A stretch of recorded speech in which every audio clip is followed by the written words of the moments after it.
उसकी मौत के पीछे कुछ साजिश है, उसकी हत्या कर दी गई है। इसके पीछे साजिश थी। जी हमें तो ये सुनने में आया है साजिश ही एक साजिश ही है, आत्महत्या तो नहीं लगती, वो उसे ड्रग्स देती थी।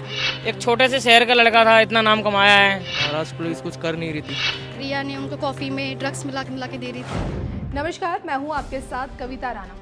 सुशांत सिंह राजपूत केस में इस वक्त ईडी और सीबीआई की टीम जांच पड़ताल में जुटी हुई है। सुशांत के रूममेट, उनके कुक, स्टाफ मेंबर और उनकी गर्लफ्रेंड रिया सभी से पूछताछ जारी है। हर दिन मामले में एक के बाद एक नए खुलासे हो रहे हैं और शक की सुई घूम फिर कर रिया चक्रवर्ती पर ही आकर अटक जा रही है। ऐसे में हर किसी को अब इंतजार है सच्चाई के सामने आने का। लेकिन इन सब के साथ साथ दूसरी ओर सियासी दलों में भी बयानबाजी जारी है। महाराष्ट्र के गृह मंत्री अनिल देशमुख ने शुरुआत से सीबीआई का विरोध किया है, तो लोगों का मानना है कि इस केस में किसी बड़े नेताओं का हाथ है। लोग सुशांत की मौत को सोची समझी साजिश बता रहे हैं और ऐसे में हमने जब जनता की राय मांगी तो उन्होंने भी इसे हत्या का नाम देते हुए मुंबई पुलिस और महाराष्ट्र सरकार पर सवाल दागे। चलिए सुनाते हैं आपको जनता की राय। उसकी मौत के पीछे कुछ साजिश है, उसकी हत्या कर दी गई है। हाँ, रोज़ पढ़ते हैं हम अखबार में, देखते हैं कि रिया ने उनको कॉफ़ी में ड्रग्स मिला के दे रही थी। हाँ जी, बिल्कुल छुपाई रही थी, तभी तो बिहार पुलिस आई है और सीबीआई जांच भी हुई है, जांच चली रही है।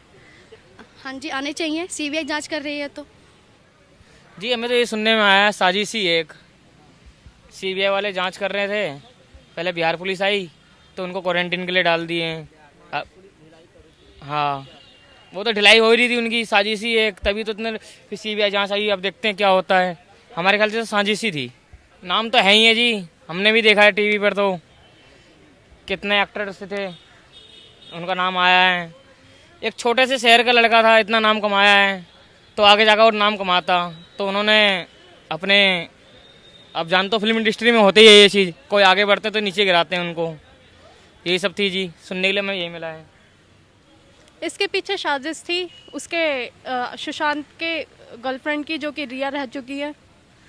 उनको ड्रग्स वगैरह देती थी। उनकी कॉफ़ी में वो टाइम टू टाइम उनके नौकरों को भी बताती थी कि इस 2 बजे 3 बजे इसको इतनी देर बाद 2 ड्रॉप 3 ड्रॉप दे दिया करिए।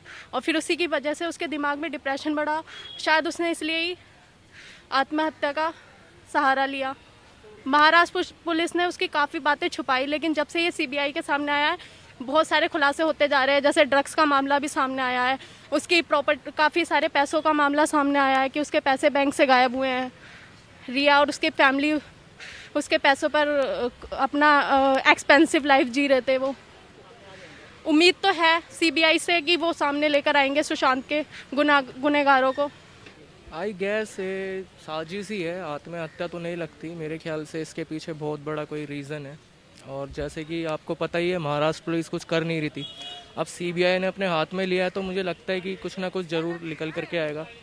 और रिया, जैसे कि आपको पता ही है, वो उसे ड्रग्स देती थी, तो उसके मानसिक तनाव के कारण मतलब ऐसा हुआ, मुझे ऐसा लगता है। तो बिल्कुल अगर सीबीआई है तो ज़रूर करेगी, कि लग रहा है कि अब पहले इतना कुछ निकल के आ नहीं पा रहा था, पर अब इतना कुछ आ गया है कि ज़रूर डेफिनेटली गुनाहगार बिल्कुल सामने आएंगे।